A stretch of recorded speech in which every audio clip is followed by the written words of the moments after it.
Welcome my viewers. In this session or this presentation, I want us to discuss capsicum farming. Capsicum is a very common crop grown in Kenya, and it is attracting so many farmers.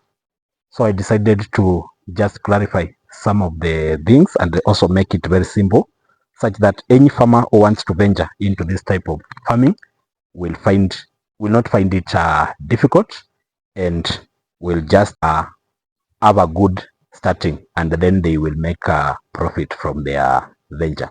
So basically, what is a capsicum farming?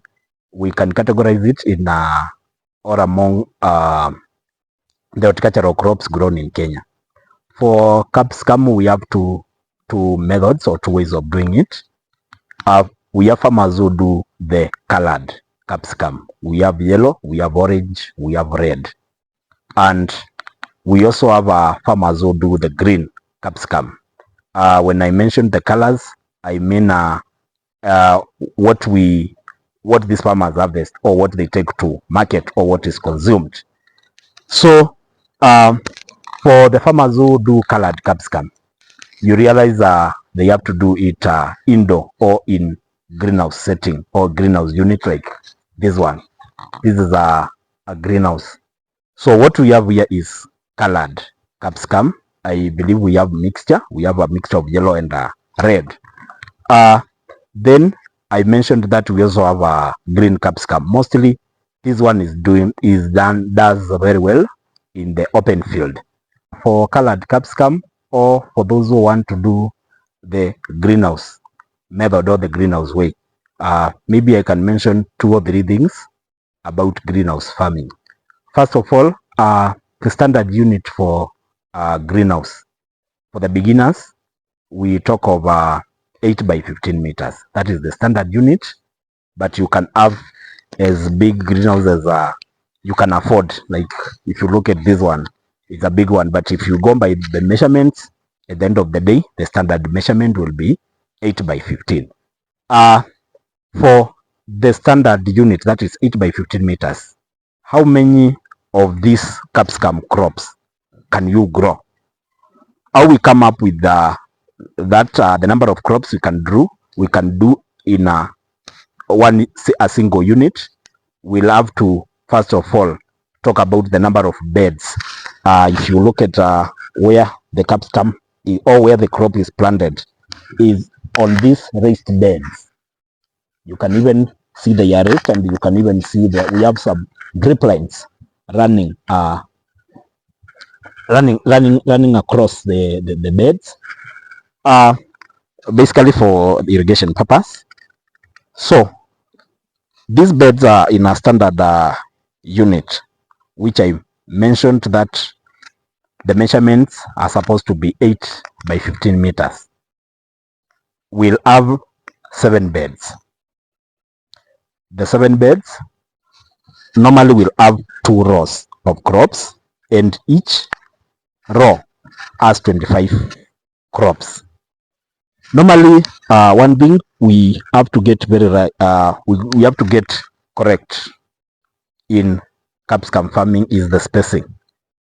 So if the cameraman can try and capture some quite somehow close kind of a view, you realize the crops are kind of zigzagged, but the number of crops per row, at the end of the day, you'll find they are 25 in number.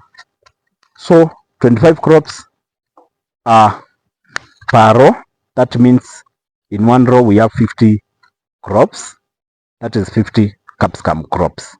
But zigzagged. This zigzagged because we have to ensure that we adhere to the ideal spacing. So we don't want the crops to start competing for the limited resources. That is one of the reasons, and that's why we do it in a zigzagged way.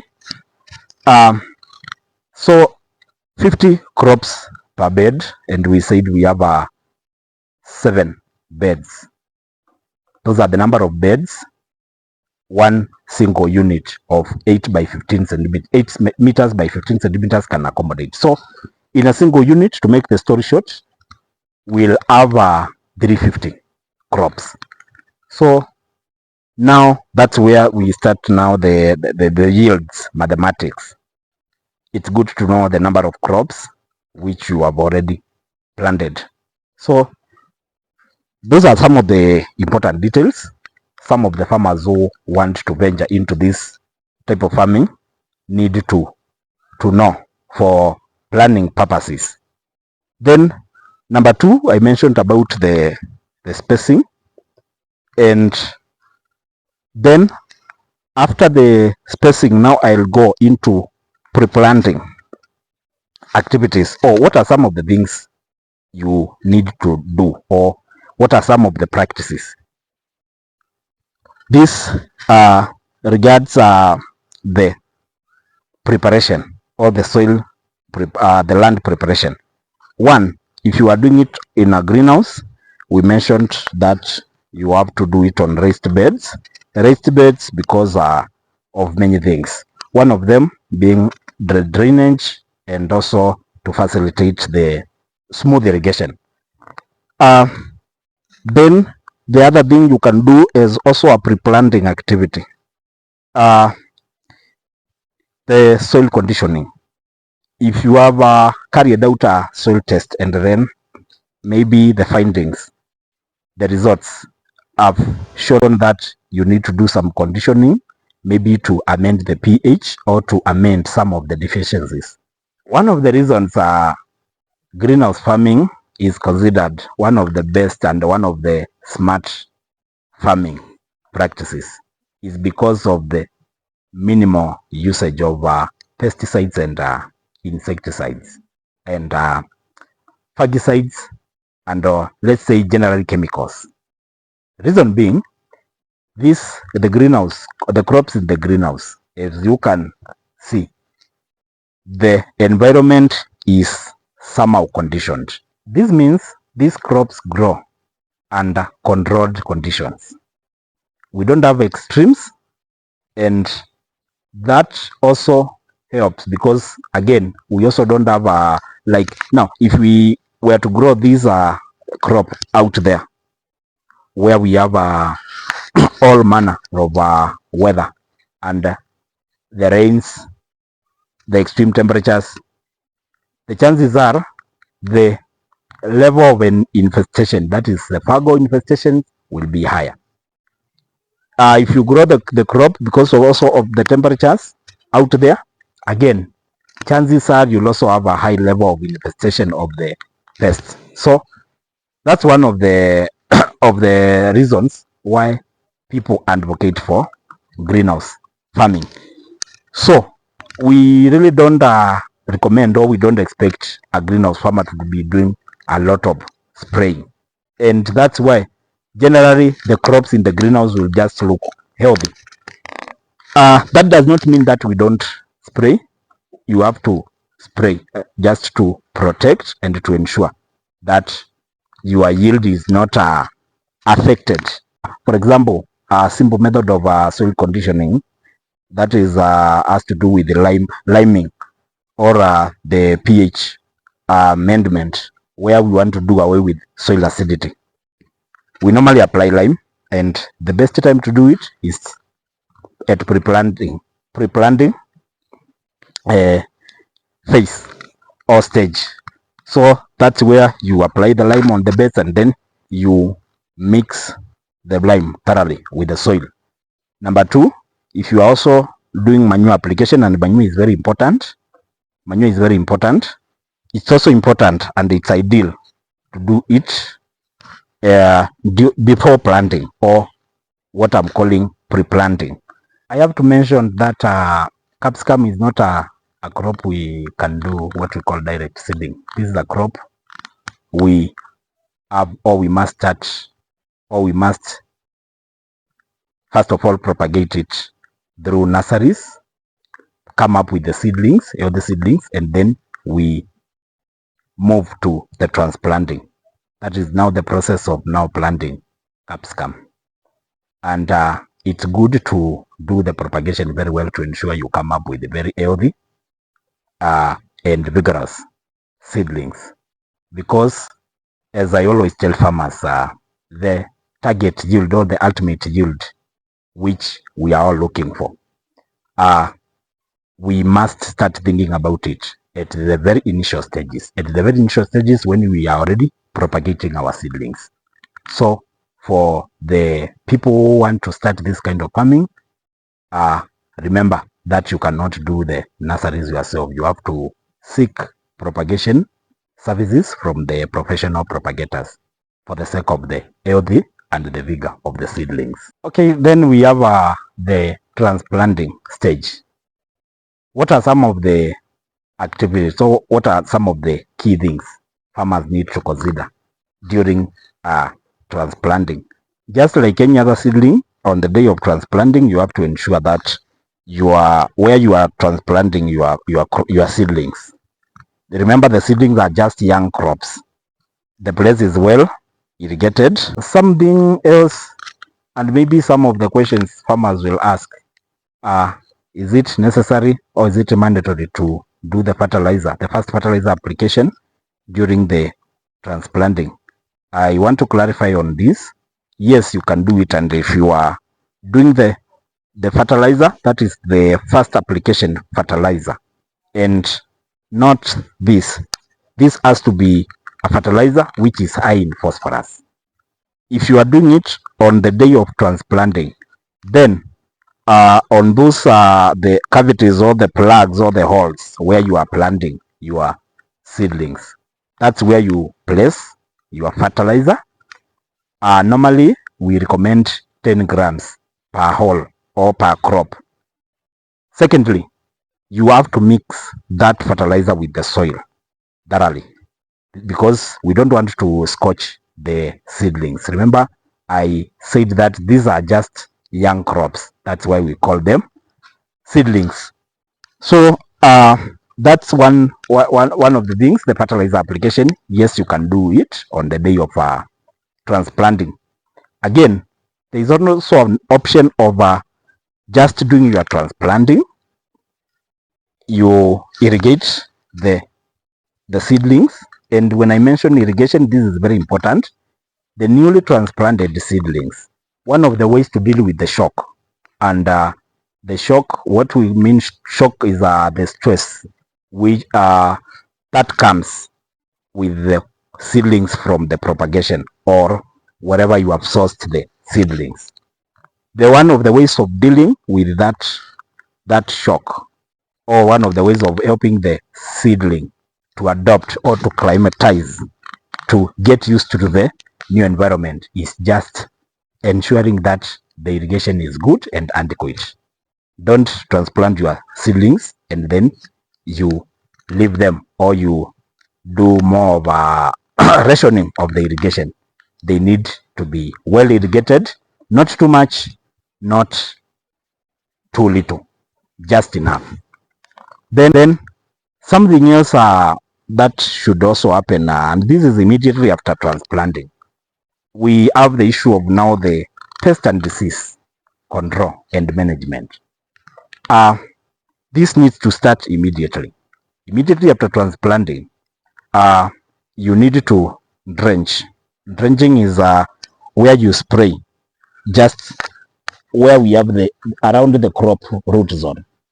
The very first thing we need to spray is a product to control what we call cutworms. Cutworm is just a pest, and it's a pest which normally attacks newly transplanted seedlings or newly transplanted crops or crops at emergence. They don't have to be the crops which have been transplanted. Even cutworms also attack some of the crops we do in the field by direct planting or direct seeding.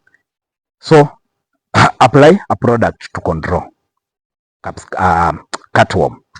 Then number 2, something else you also need to do. You also need to spray or drench something to control some of the soil-borne fungal diseases.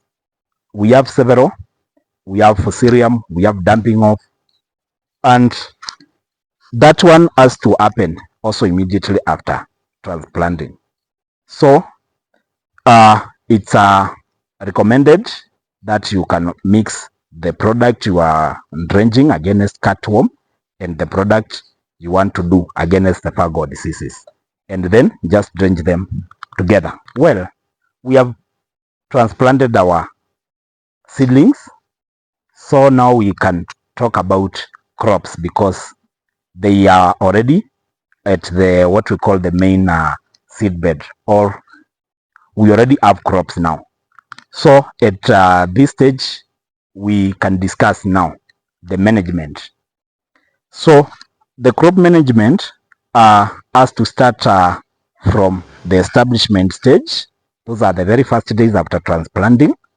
Then the vegetative stage. This is the stage where now the crop is now trying to